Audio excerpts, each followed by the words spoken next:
ഇത് നമ്മുടെ channel cup of Joy.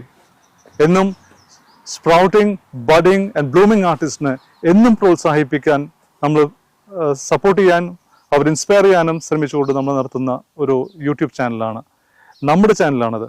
ഇവിടെ നമ്മൾ വളർന്നു വരുന്ന എല്ലാ എക്സ്പീരിയൻസ്, വളർന്നു വരുന്ന എല്ലാവരെയും നമ്മൾ ഉൾക്കൊള്ളിച്ചുകൊണ്ട്, എല്ലാവരുടെയും അനുഭവങ്ങൾ എടുത്തുകൊണ്ട് നമ്മളെ അവരുടെ ജീവിത ശൈലികൾ എല്ലാവരിലേക്കും കൊടുക്കാനായിട്ടാണ് നമ്മൾ ഉദ്ദേശിക്കുന്നത്. ഈ ചാനലിലേക്ക് സ്വാഗതം. എന്തൊക്കെയുണ്ട് വിശേഷങ്ങൾ? ജോലി എന്റെ വീഡിയോ അപ്പറാണ് പോയതിന് ശേഷം ഒരു രക്ഷയില്ല. മസ്കറ്റിന് പോവാനും പിന്നെ ഇതൊരു കാരണമാവുമെന്ന് തോന്നുന്നുണ്ട്. കാരണം ഇതുവരെ മസ്കറ്റിന് പോകണമെന്നുണ്ടായിരുന്നില്ല. ചേച്ചിക്ക് പറയണോ?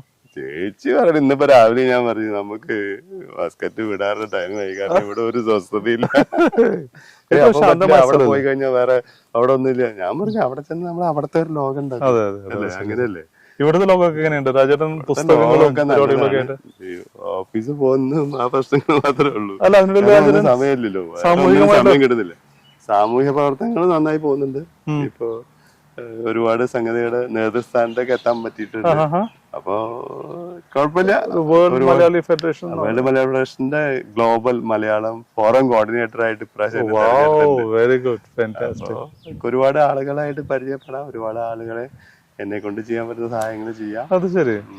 അതിനിടയിലെ രാജേട്ടന്റെ ഒരു ബുക്കൊക്കെ, 2 ബുക്കോ മറ്റോ ഇറങ്ങിയില്ലേ? അല്ല, ഞാന് ആദ്യം തൊട്ട് പറയുകയാണെങ്കിൽ ഒരു 4 ഇംഗ്ലീഷ് പുസ്തകം ഇതുവരെ പബ്ലിഷ് ചെയ്തിട്ടുണ്ട്.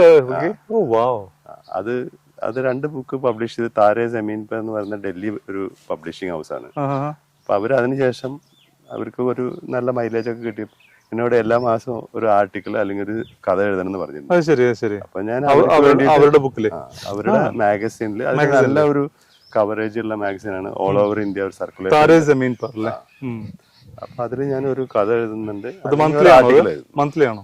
ഒരു 500 വേർഡ്സ് അല്ലെങ്കിൽ 1000 വേർഡ്സ്, വെരി ഗുഡ്, ഏതെങ്കിലും ഒന്ന് എഴുതും. Super super. അപ്പൊ അത് മിക്കവാറും ഇപ്പൊ നിലനിൽക്കുന്ന സാമൂഹ്യ പ്രസക്തിയുള്ള കാര്യങ്ങൾ, അതല്ലെങ്കിൽ ഞാൻ പറയാൻ ഉദ്ദേശിക്കുന്ന എന്റെ ഒരു മെസ്സേജുകൾ, അതല്ലെങ്കിൽ നടന്നു പോയ അല്ലെങ്കിൽ കഴിഞ്ഞു പോയ